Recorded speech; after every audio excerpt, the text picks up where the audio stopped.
Welcome to the Ultimate Sports Blog Podcast. Today is Monday, March 5th, 2018. Today I'm going to recap the results in college basketball from yesterday, as well as making picks for tonight's important college basketball games. I'll go through my mock bracket that I have out right now and compare it to CBS's Jerry Palms and ESPN's Joe Lunardi's. And then I'll recap the NBA games from last night and go through tonight's NBA slate, and I'll go through what's gone on in Major League Baseball Spring Training thus far, if I have time at the end of the podcast. Yesterday's results and yesterday's picks, I went 13-8. I'm sorry, 13-7. Well, 13-8 within Maddie's picks between that and NBA. But yeah, 13-7 in college basketball picks yesterday. First game, regular season, AAC regular season title game. Number 10 Cincinnati defeated number 11 Wichita State 62-61. Great game. Cincinnati finishes at 27-4. Wichita State finishes at 24-6. Jacob Evans led the way for Cincinnati with 19 points and 7 rebounds. Shaquille Morris of Wichita State had 16 points in defeat. You can make a case Wichita State should have won this game because they had 2 brutal possessions in a row to finish the game. So that's your case that Wichita should have won this game. But good for Cincinnati getting a quality road win to close out the regular season. The CAA quarterfinals, Charleston defeated Drexel by a score of 66-59. Charleston advances to the semifinal.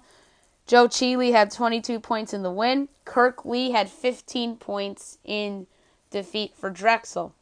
Patriot League semifinal, Colgate defeated Holy Cross by a score of 62-55. Will Raymond put up 22 in the win, and Jacob Grandison put up 14 points in defeat, and Colgate advances to the Patriot League title game. Radford defeated Liberty by a score of 55-52 in the Big South final. Radford's off to the big dance. And Carleek Jones made a long three-pointer at the buzzer to clinch off the win. Jones had 13 points in the win, and Scotty James had 20 points in defeat. Good for Radford. Bucknell defeated Boston University 90-59 in the Patriot League semifinal. Bucknell's going to advance to the final. Stephen Brown put up 26 in the win, and Tyler Scanlon put up 14 in defeat. So the Patriot League final is Bucknell against Colgate. Loyola Chicago defeated Illinois by a score of 65-49 in the Missouri Valley final. So Loyola Chicago is off to the big dance. Dante Ingram put up 18 points in the win, and Phil Fain put up 12 points in defeat. Good for Loyola Chicago. Well-deserved auto bid there. CAA quarterfinal, William and Mary defeated Towson by a score of 80-66. I had Towson on the podcast. I was wrong. And the other pick I'd gotten wrong so far, and the ones I reviewed, was Wichita State, and the rest of them I got correct. David Cohn put up 24 points in the win, and Zane Martin put up 18 in the loss. William and Mary advances to the semifinal. Lipscomb upset Florida Gulf Coast 108-96 in the Atlantic Sun final.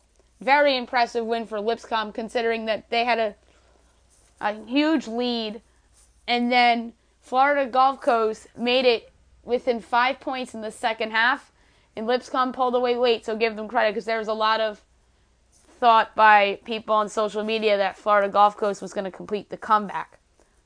And Zach Johnson had 37 points in defeat for Florida Gulf Coast, and Garrison Matthews led the way for Lipscomb with 33 points in the win. So Lipscomb's off to the big dance. Regular season AAC, number 25 Houston defeated UConn 81-71. Houston finishes at 24-6. UConn drops to 14-17. Rob Gray put up 30 in the win. Jalen Adams put up 22 in a loss. And both of these teams now wait for the AAC tournament, which starts Thursday. And I'll preview and predict that tournament on my podcast either Wednesday night or Thursday morning. Big Ten final. Michigan defeated Purdue 75-66. Michigan gets the auto bid. Maurice Wagner led the way with 17 points in the win. and Isaac Haas put up 23 in defeat. Good for Michigan, back-to-back Big Ten tournament champions. They should get a good seed. Purdue, even though they lost, they're going to get a good seed in the tournament. I'll go through my projected bracket in a couple of moments on this podcast. Milwaukee defeated UIC 80-75 in the Horizon League quarterfinal. Mild upset there. Brock Stoll put up 25 in the win, and Tarkus Ferguson put up 23 in the loss. Milwaukee advances to the semifinal. CAA quarterfinal, Northeastern defeated Delaware 74-50. Maxime Borsiquat, sorry, that's a hard name to pronounce, put up 17 points, and Ryan Daly put up 23 in defeat. And Northeastern advances to the semifinal. The SoCon semifinal, East Tennessee State defeated Furman 63-52. DeSante Bradford put up 20 in the win. Jordan Lyons put up 17 in defeat. And East Tennessee State advances to the SoCon final. And I'll predict that game later on in this podcast. Iona defeated St. Peter's by a score of 65-62 in the Metro Atlantic semifinal. Good for Iona. Give St. Peter's credit. They were the 8th seed in this tournament. The 9th seed. They knocked off 8th seed Monmouth and then the 1 seed Rider, who was the favorite to win this tournament. Credit to them for making it this far. And Tim Cluis's team advances to the Metro Atlantic final, which is tonight, and I'm going to pick that game later on in this podcast. Skadadric Casimir put up 24 points in the win, and Quinn Taylor put up 19 in defeat. North Dakota State upset Fort Wayne 86-82 in the Summit League quarterfinal. Good for North Dakota State. Paul Miller put up 29 in the win, and John Conchar put up 29 in defeat. I had Fort Wayne on the podcast. I was wrong, and the other pick I got wrong as I was going through them. Florida Gulf Coast I had, and then the rest of the games I picked in between. Oh, and I had Purdue over Michigan State, and I was correct with Houston and Greensboro. And now North Dakota State advances to the Summit League semifinal. Oakland defeated IUPUI by a score of 62-55. Kendrick Nunn put up 18 in the win. Aaron Brennan put up 14 in defeat. And Oakland advances to the Horizon League semifinal. UNC Wilmington upset Hofstra by a score of 93-88. I got that pick incorrect. I picked Hofstra. I was wrong. Good for UNC Wilmington. They advanced to the semifinal. Jordan Talley put up 37 in the win. Justin Wright Foreman put up 29 in defeat. Good for Wilmington for pulling off that upset. Fairfield defeated Quinnipiac 74-64 in the Metro Atlantic semifinal. Farron Flavors Jr. put up 21 in the win. Cameron Young put up 24 in defeat. And Fairfield is going to advance to the championship game against Iona, which will be played tonight. And I'll pick that game later on in this podcast. Last but not least, in terms of Sunday night's games, in a double overtime affair, Denver defeated Oral Roberts by a score of 90-88 in the Summit League quarterfinal. Daniel Amigo put up 22 in the win, and Emmanuel Nizuski put up 20 in defeat, and Denver advances to the semifinal. I'm going to pick the games for tonight right now. I have 16 picks for tonight, and here we go. William & Mary Charleston, CAA semifinal. Charleston's just a better team, so give me Charleston.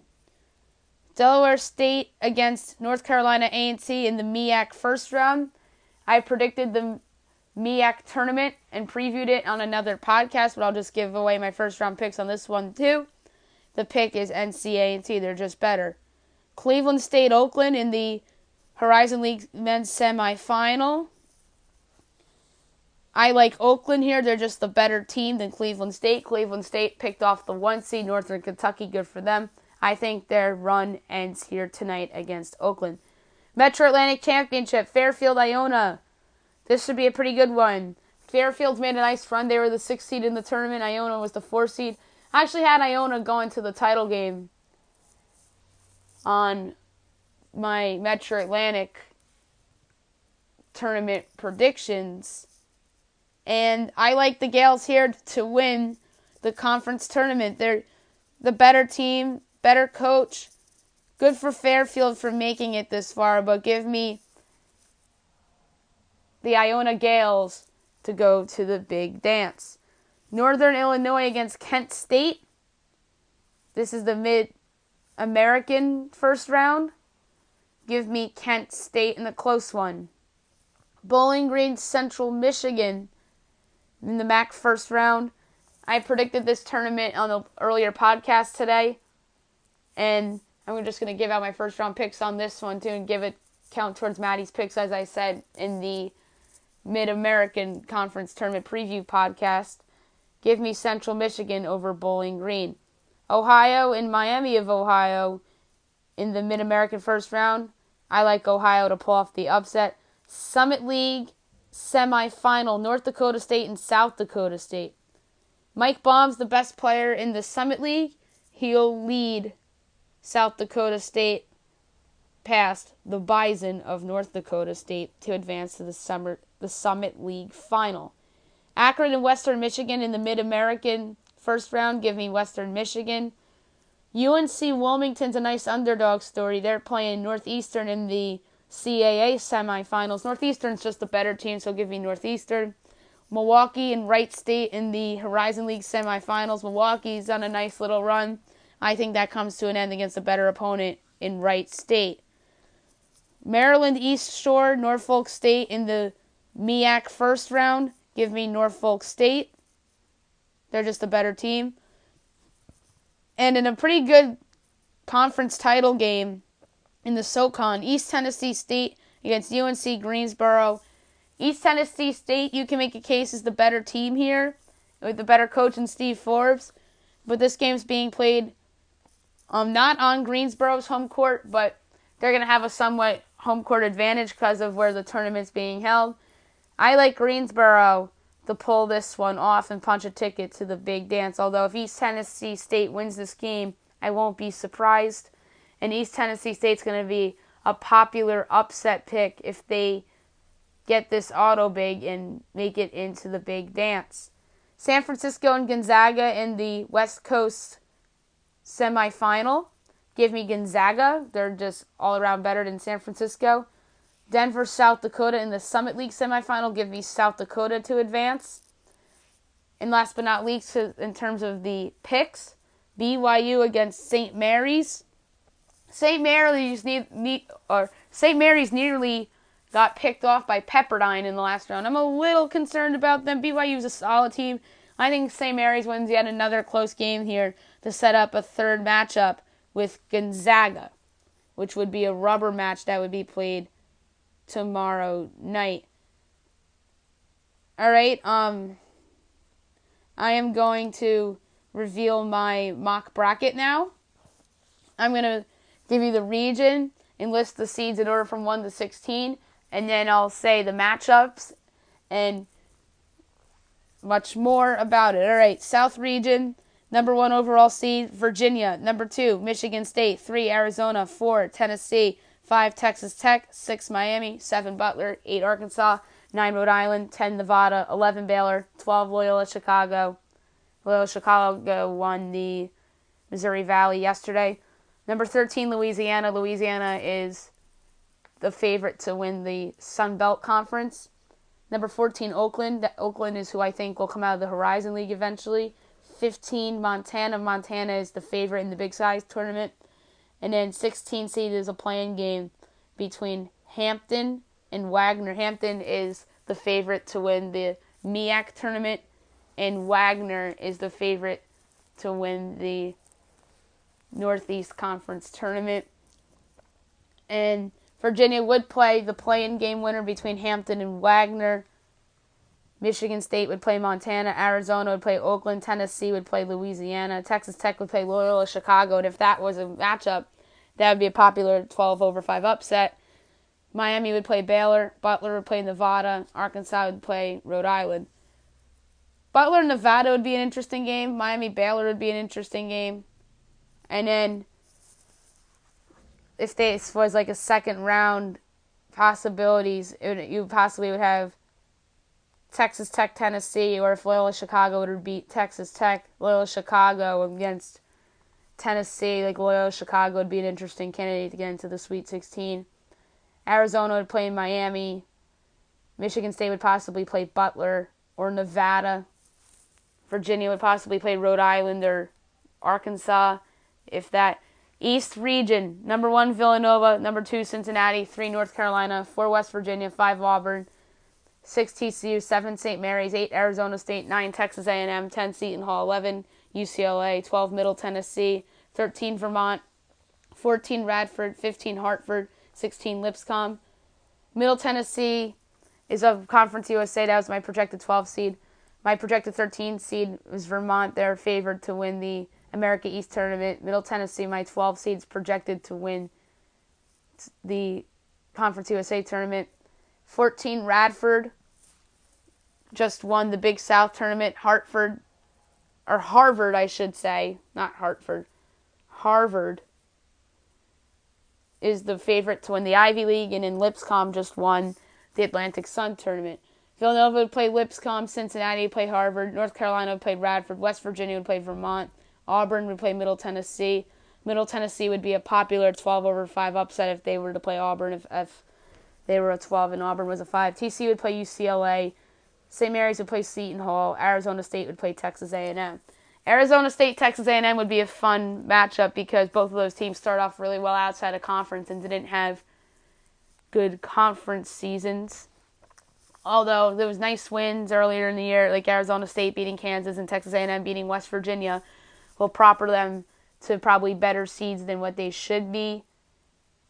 I think St. Mary's gets through tonight against BYU and loses a close one eventually to Gonzaga. If that's the case, that's what I'm projecting here. I might change my mind tomorrow night on a possible St. Mary's Gonzaga game. You never know, because St. Mary's would have the best player on the court in that game. And then if there were a second round, oh, by the way, another fun first round game in this projected bracket would be TCU UCLA. UCLA would be a popular upset pick because they have a lot of talent and probably the best player on the court in that projected matchup with Aaron Holiday. And if UCLA were to beat TCU, they'd get North Carolina in the second round, so it'd be a battle of blue bloods there. And then second round, possibly, you would have Cincinnati against St. Mary's, 2 very good defensive teams there. Villanova against Arizona State. Arizona State, like I said, picked off a bunch of good teams earlier in the year.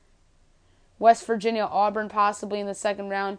If there were a Sweet 16, you have West Virginia, Villanova, maybe Cincinnati, North Carolina, and in a possible Elite 8 of North Carolina, Villanova could be in play. That would be a fun subplot, the 2016 title rematch game in the Elite 8. That would be a ton of fun. Midwest region, number 1 Duke, number 2 Kansas, number 3 Gonzaga, number 4 Ohio State, number 5 Houston, number 6 Creighton, number 7 Kentucky, number 8 Kansas State, number 9 Missouri, number 10 NC State, number 11 playing game Texas and USC, 12 Murray State. Murray State's the Ohio Valley Conference. They just won that conference tournament. 13 seed Buffalo, they are the favorite to win the Mid-American Conference. 14 seed UNC Greensboro, I picked UNC Greensboro to knock off East Tennessee State in the SoCon title game. 15 seed Iona, I have them winning the Metro Atlantic game tonight, as I mentioned before. And number 16 seed UC Davis. UC Davis is the favorite to win the Big West tournament.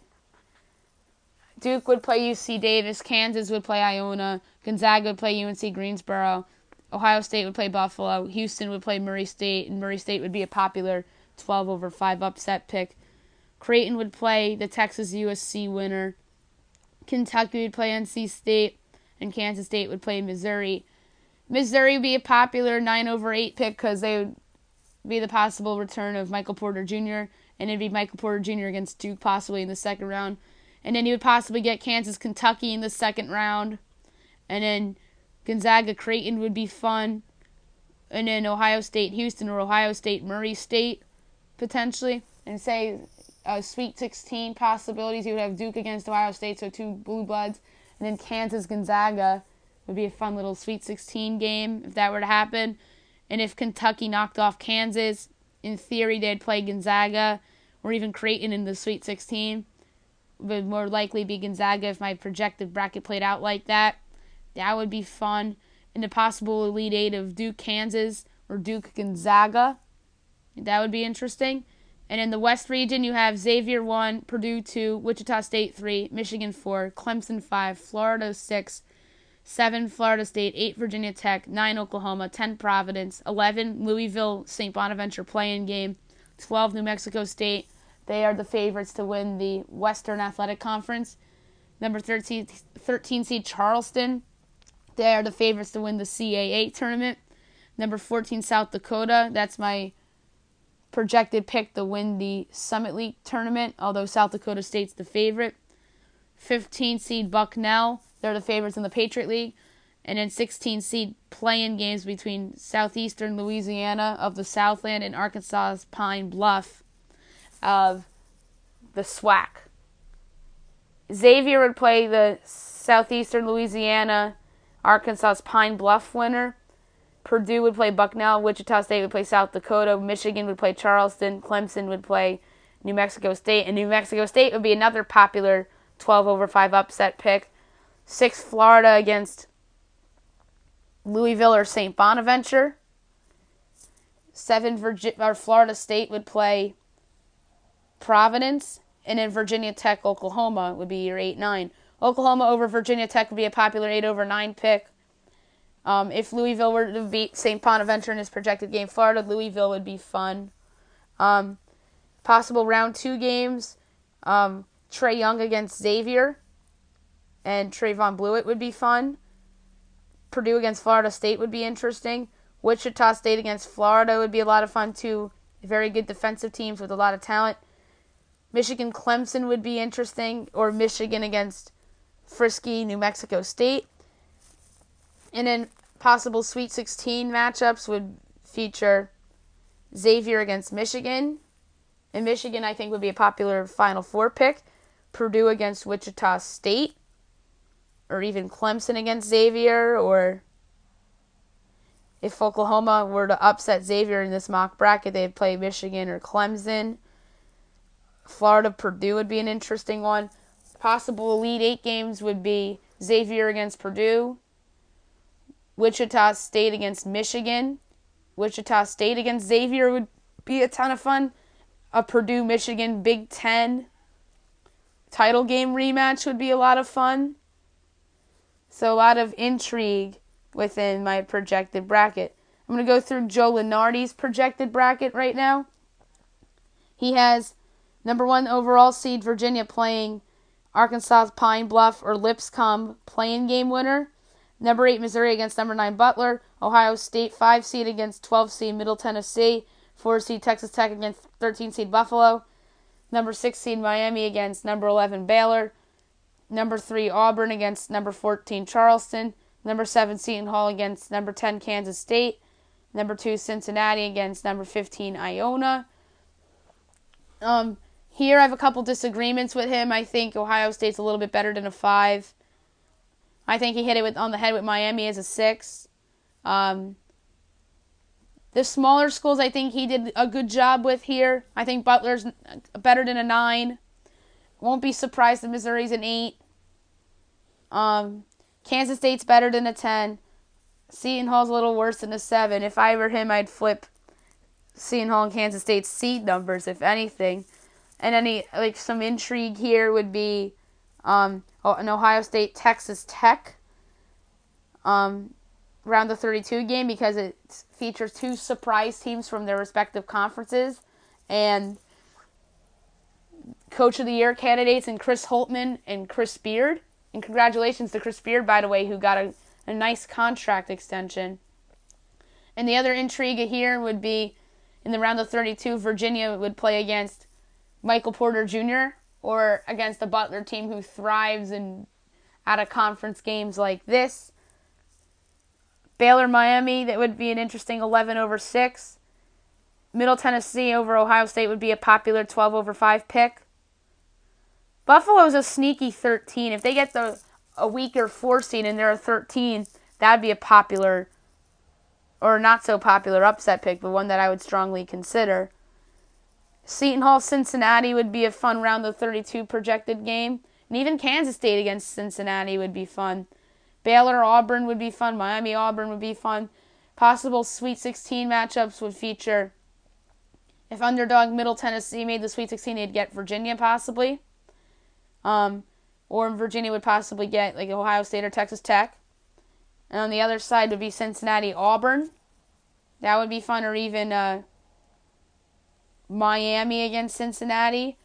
And a possible Elite Eight would be Virginia Cincinnati. That would be a low-scoring defense type of game. Or even Auburn Virginia, or Texas Tech Auburn, Texas Tech Cincinnati. A lot of interesting possibilities in Joe Lunardi's South bracket. Joe Lunardi's West bracket. Number 1 seed, Kansas. I disagree with him. I don't think Kansas is going to be on the 1 line, especially if they don't win the Big 12 tournament against Nichols. Nichols is his projected pick to win the Southland tournament. 8 seed Creighton against 9 seed Florida State. 5 seed Gonzaga against 12 seed New Mexico State. Number 4 seed Arizona against number 13 seed South Dakota State. So we have South Dakota State projected to win the Summit League tournament. 6 seed Kentucky against the play-in game of Texas USC. How ironic that Texas USC is his play-in game too. That's a little weird. 3 seed Michigan State against 14 seed UNC Greensboro. 7 seed Houston against 10 seed St. Bonaventure. 2 seed North Carolina against UC Davis. Thoughts on this side? Michigan State's better than a 3. They can drop to the 3 line in theory because they lost to Michigan in the Big Ten tournament. Another case is that if Duke or Carolina goes on a run in the ACC tournament, that they could potentially leapfrog Michigan State. So that's the other case. And then obviously if Kansas goes on a run in the Big 12 tournament. So intriguing first round games. Houston St. Bonaventure is interesting. 2 teams that don't get the respect they deserve. I had Bonaventure in the play-in game, and I had Houston as a better seed. I would probably lean. That would be a tough call. I don't know who I'd pick in that game. And then Kentucky against the Texas USC play-in winner would be interesting. Gonzaga New Mexico State would be a popular 12/5 pick, and that would suck for Gonzaga because Gonzaga's better than a 5. South Dakota State and Mike Baum against an Arizona school that was just dealing with a ton of turmoil is interesting. Creighton, Florida State's a fun 8-9 game. Possible round of 32 games, you would get Kansas against Creighton or Florida State. Gonzaga, Arizona would be fun. That would be interesting because everybody thought that was going to be the Elite 8 last year, but it wasn't. Or that could very well be New Mexico State, South Dakota State in the round of 32. A 12/13, that's pretty rare. And then Kentucky against Michigan State in the round of 32 would be a lot of fun. And then Carolina against the Houston St. Bonaventure winner. Sweet 16 possibilities. Kansas against either Arizona or Gonzaga would be a lot of fun. And on the other side of the bracket, Kentucky versus Carolina possibility. Or Michigan State against Carolina. But yeah, Carolina would be in for fun if they got Kentucky or Michigan State. And then possible Elite 8 would be Kansas against Carolina, Kansas against Kentucky, Kansas against even Michigan State would be a lot of fun. Or Carolina against Arizona, Carolina against Gonzaga. That'd be funny because that would be a rematch of the title game from last year. And then other possible or fun Elite 8 game would be even Michigan State against Arizona, or Michigan State against Gonzaga would be a ton of fun. But yeah, his projected West bracket looks like a lot of fun. His projected East bracket. His number 1 seed here is Villanova, and he has them playing the play-in game winner of Radford and Hampton. I think Radford's better than the play-in game 16 seed, by the way. 8 seed Rhode Island against 9 seed NC State. 5 seed Florida against 12 seed Louisiana. 4 seed West Virginia against 13 seed Murray State. 6 seed TCU against play-in winner of UCLA Alabama. I didn't have Alabama in the field because they have too many losses. If Alabama gets some quality wins in the SEC tournament and makes the SEC tournament final, I will consider them putting them in my projected mock bracket on Saturday night. Number 3, Michigan against number 14, Bucknell. 7 seed Arkansas against 10 seed Providence. Number 2 seed Duke against 15 seed Wagner. Rhode Island, NC State in the first round would be fun. The possible big upset in this bracket would be Murray State over West Virginia. I think Murray State is underseeded as a 13 seed. I think West Virginia is in the right spot as the 4 seed out of the East because that's where I had them. Louisiana, Florida would be interesting as a 5-12, but I think that one would be unlikely. I think Bucknell's an overseeded 14. UCLA, Alabama would be a fun play-in game. And interesting, too, because I think one of those teams is capable of knocking off TCU. And Arkansas, Providence would be a fun round of 64 game. Round of 32 possibilities, you would have Villanova against NC State. That would be fun because NC State knocked off Villanova a couple years ago in the round of 32. That would be a fun rematch. Villanova, Rhode Island would be a lot of fun as well. Florida, West Virginia would be fun. Mike White against Bob Huggins, 2 really good defensive-minded teams. Say if UCLA or Alabama were to knock off TCU, one of them would have an opportunity to play Michigan. It'd be fun to see Colin Sexton or Aaron Holiday's team go against the hot Michigan team. And then you would have Duke against either Providence or Arkansas. And I think the big winner of this, the quadrants of these brackets would be Duke because they have an easier path than Villanova because I think Rhode Island is really, really good and is capable of knocking off somebody like a Duke or Villanova if you see Matthews is the best player on the court. Possible Sweet 16s would be Villanova, West Virginia or Villanova, Florida. And on the other end would be Duke, Michigan, or Duke, or even, dare I say, UCLA or Alabama, or Duke, TCU. It'd be fun to watch Marvin Bagley against Colin Sexton if that were a Sweet 16 matchup. And Duke, Michigan would be a ton of fun as well. Another possible Sweet 16 with Rhode Island upset Villanova and they were to play West Virginia. It'd be fun to see E.C. Matthews against the Press Virginia in that veteran backcourt. Possible Elite Eights would be Villanova-Duke. That's what everybody thought was going to be last year's Elite Eight from Madison Square Garden. That did not happen because both of those teams lost in the round of 32 last year to Wisconsin and South Carolina, respectively. And then another possible Elite Eight matchup would be Duke against West Virginia. It'd be interesting to see the Press Virginia against the talented Duke team. Florida against Duke would be interesting. Michigan against Villanova would be fun. UCLA or Alabama against Villanova would be crazy but fun. Duke against if Rhode Island were to knock off, say, Villanova or a West Virginia, Florida, and make the Elite Eight, Duke against Rhode Island would be a ton of fun as well. But yeah, a ton of intrigue in the East as well. And finally, in the Midwest, he has Xavier 1 against 16 seed Harvard, 8 seed Virginia Tech against 9 seed St. Mary's, 5 seed Clemson against 12 seed Loyola Chicago, 4 seed Wichita State against 13 seed Vermont, 6 seed Nevada against 11 seed Arizona State, 3 seed Tennessee against 14 seed Montana, 7 seed Texas A&M against 10 seed Oklahoma, 2 seed Purdue against 15 seed Wright State. Fun first round games in there would be Virginia Tech, St. Mary's.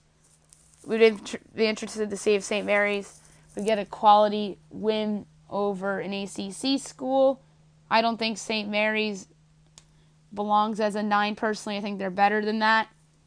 And if they were to knock off Gonzaga in the WCC tournament final game tomorrow night, if that were the matchup, then they possibly could be a 6 seed. And Clemson, Loyola, Chicago. That would be a popular 12/5. Vermont's a sneaky good 13. That's the right seed for them. But Wichita State's just better. Nevada, I think, is overseeded against Arizona State, who's underseeded. So a ton of people would pick Arizona State in that game. Tennessee, Montana. Tennessee would probably win.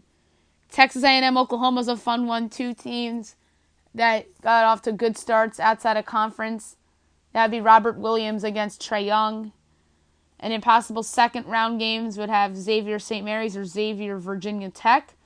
I'd more rather much see Xavier against St. Mary's. I think that'd be a college basketball nerds type of game. And then Clemson against Wichita State would be interesting, or Loyola Chicago. Loyola Chicago against Wichita State would be very fun because Wichita State just left the Missouri Valley, and then they would have to play their old conference rival. That would be a ton of fun.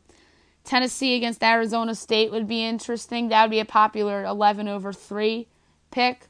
Nevada, Tennessee would be interesting as well. Oklahoma against Purdue, that would be Trae Young against Carson Edwards and Isaac Cass. And then if it was Texas A&M against Purdue, it would be Robert Williams against the Haas-Edwards duo. Possible Sweet 16 would be Xavier against Wichita State. That would be a ton of fun, or Xavier Clemson even. And on the other side would be Purdue, Tennessee, or Purdue against Arizona State or Nevada, or even Texas A&M against Tennessee. That would be an SEC game in the Sweet 16, or Texas A&M against Arizona State, or Texas A&M against Nevada, or Oklahoma, Tennessee. That would be a fun conference rival, or not conference rival, but that'd be a fun game. And in Oklahoma against Arizona State. That'd be weird if we had a 10 versus 11 in the Sweet 16. Possible Elite Eights would be Xavier Purdue, or Wichita Purdue would be fun. Wichita Tennessee would be fun. Wichita against Arizona State. Wichita against Nevada would be a ton of fun. Wichita against Oklahoma would be a rematch from earlier in the year. Xavier against Oklahoma would be fun. Xavier Tennessee. There's a lot of intrigue on that side of the bracket too. I'm not going to do Jerry Palm's projected bracket. I just don't have time to do that. So I'm going to go through the NBA results from last night real quick, and then I'll preview tonight's games. The Hawks beat the Suns in the battle of two tankers, 113-112. The Hawks are now 20-44. And the Suns are now 19-46. Taurean Prince put up 22 points in the win. T.J. Warren led the way for the Suns with 35 points. Taurean Prince had the game-winning three-pointer with 7.6 seconds left. So that was an entertaining game between two tankers. Raptors defeated the Hornets 103-98. Good win for the Raptors. They keep up their track to the 1 seed. 45-17 they are now in the year. They're on their way to having their best record in franchise history, the Raptors. And then 28-36, the Hornets dropped to DeMar DeRozan at 19 in the win. Kemba Walker at 27 in defeat. The Pacers defeated the Wizards 98-95. That's 3 straight home losses for the Wizards, who are now 36-28. 36-27, the Pacers improved too. Victor Oladipo and Bradley Beal, 2 outstanding shooting guards. Oladipo led the way with 33 points. Beal had 22. I think the Wizards are starting to miss John Wall a little bit, as well as their backup point guard has played. They could very well use John Wall right now. The Pelicans defeated the Mavericks by a score of 126-109. The Pelicans had to take care of a tanking team, and they did. 36-26 they improved to. Dallas is now 19-45. Drew Holiday put up 30 in the win. Dirk Nowitzki put up 23 in defeat. And Anthony Davis is continuing his leap to the front of the MVP race. The Bucks came back from 2 separate 19-point deficits to knock off the 76ers by a score of 118-110. They're now 34-29. Philly drops to 34-28. Huge win for the Bucks to get within a half game behind the Sixers. They're 1 game ahead in the loss column. The Bucks are now, but the Sixers have a game in hand, so they're still ahead of the Bucks in the standings. Giannis Antetokounmpo great game. 35 points, 9 rebounds, 7 assists. Dario Saric put up 25 in a loss for Philly. I think both of these teams are okay. Milwaukee needed this game more, in my opinion. The Kings defeated the Knicks 102-99 on a 3-point shot by Scala Bicier, who hit a 3-pointer with 1.6 seconds left. And they blew a 19-point lead in the fourth quarter, the Kings, but they found a way to win. And they tried to tank that game away, but the Knicks out-tanked them. Bogdanovic had 22 points in the win and 7 assists as well. Tim Hardaway Jr. had 24 points in the loss. Sacramento is now 20-44, and the Knicks are now 24-40. The Clippers defeated the Nets 123-120. The Nets aren't really tanking because they don't own their pick. The Clippers are now 34-28. That was a nice win for them, an important win. And Brooklyn is now 20-44. Austin Rivers put up 27 in the win. Caris LeVert put up 27 in defeat. Tonight's games, you have the Cavs hosting the Pistons. This is an important game for the Cavs. The Pistons are just in a complete free fall right now. Stan Van Gundy's probably going to lose his job if the Pistons don't snatch that 8th seed in the East. The Cavaliers need this game too. They've lost a couple games for their last 6. And they need to get right again before everybody starts having those talks about how the trades haven't worked out. But sometimes it takes a while for a new team to mesh. This would be a necessary and important win for the Cavaliers. The Bucks are at the Pacers. This is a big game. I think Indiana probably, or even Milwaukee, you can make a case, needs this game more. The best player on the court is going to be Giannis Antetokounmpo. Tough call there. If I had to make a guess, I'd say Indiana with the home court wins. But who knows, I could be wrong. Oladipo has made a massive leap this year and is by far the favorite for most improved player. The Suns at the Heat. Miami needs to take advantage of against the tanking team. The Celtics at the Bulls. No Kyrie Irving for Boston tonight. But they still got to take care of the tanking teams to catch the Raptors for the 1 seed in the East. Grizzlies at the Spurs. The Spurs are absolutely desperate. They've lost a ton of games lately. They absolutely have to have this game. I think there's the most, if you ask me what team's facing the most pressure tonight, the answer is the Spurs, although the Cavaliers have an argument as well. Magic at the Jazz. The Jazz have to take care of the tanking team. And last but not least, the Trailblazers at the Lakers. That is the most fun and entertaining game on the slate tonight. Should be fun. The Blazers need this game to keep pace in the Western Conference playoff game, the playoff race. Because in the seed lines 3 through even 10, they're all just bunched together. It's the Rockets, the Warriors, and everybody else. And I've said this several times on my podcast, and it proved right the other night when the Lakers beat the Spurs. The Lakers are the spoiler here. They could really have a say in both conferences' playoff races. They knocked off Miami recently as well, and they knocked off the Spurs. They just haven't had a knack of knocking off these playoff teams and playing spoiler down the stretch, and that is the best spoiler team in the league. They have no right to tank. They don't even own their pick. So they're going to be trying hard. Luke Walton's trying to save his job, although I don't think he's going to get fired necessarily. But I think the Lakers deserve credit because they're on a 5-game win streak right now. And you know what? I think they're going to make it 6 tonight. I'm not making this a pick towards Maddie's picks because it's an NBA TV game. I only pick the games for ESPN, TNT, and ABC during the regular season. And come playoff time, I'll pick all the playoff games. Don't worry. But yeah, I think the Lakers win their 6th straight tonight at home against the Blazers. Last thing, MLB Spring Training. A lot of interesting storylines have evolved.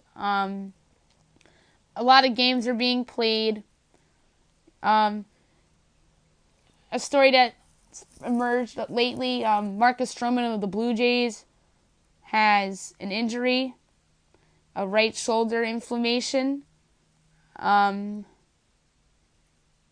He is going to be back shortly. Shohei Ohtani has been amazing so far this spring. I think that's one of the biggest stories. Mike Scioscia sounds like that he's going to be the DH. Ohtani. That would mean that Albert Pujols will probably play first base, and he's not the same guy as he was even a few years ago with the Angels when he had 30 home runs. And Ohtani pitched pretty well recently too. So keep an eye out for Shohei Ohtani. Yesterday, the Yankees put Giancarlo Stanton in left field. That sort of looked like a failed experiment yesterday because he missed 2 fly balls. Granted, there's a lot of sun in the way because it was a sunny and windy day in Tampa yesterday as the Yankees were playing against the Rays at George M. Steinbrenner Field in their exhibition game. But Stanton did not have a good day in left field, although I think they're trying him again in left field in tomorrow's game against the Tigers. So that's something interesting to follow. Yu Darvish is making his Cubs spring training debut tomorrow against the Dodgers. That's interesting. And then one more baseball note. Ichiro is going back to the Mariners on a 1-year deal. That's really interesting. If I'm him, I ditch the Marlins because the Marlins are out for rebuild. The Marlins don't need veterans. And him going back to the Mariners is a fun story because they loved him there. And I remember when he got traded to the Yankees from the Mariners in the summer of 2012 when he came back there as a Yankee. And I think his first game as a Yankee was against the Mariners at Safeco Field. I remember the Mariner fans gave him a standing ovation in his return. So he's going to be a fun veteran off the bench for the Mariners that's going to provide speed and very good defense. All right, that was a long podcast today. I'll be back tomorrow with recapping the college basketball games and making picks for college basketball games for tomorrow. I'm going to preview some tournaments tomorrow, including the ACC tournament. I might actually come out with that podcast tonight. And also, I'm going to go over my NBA recap and pick the TNT doubleheader for tomorrow night on tomorrow's main podcast. And I hope you guys have a nice day.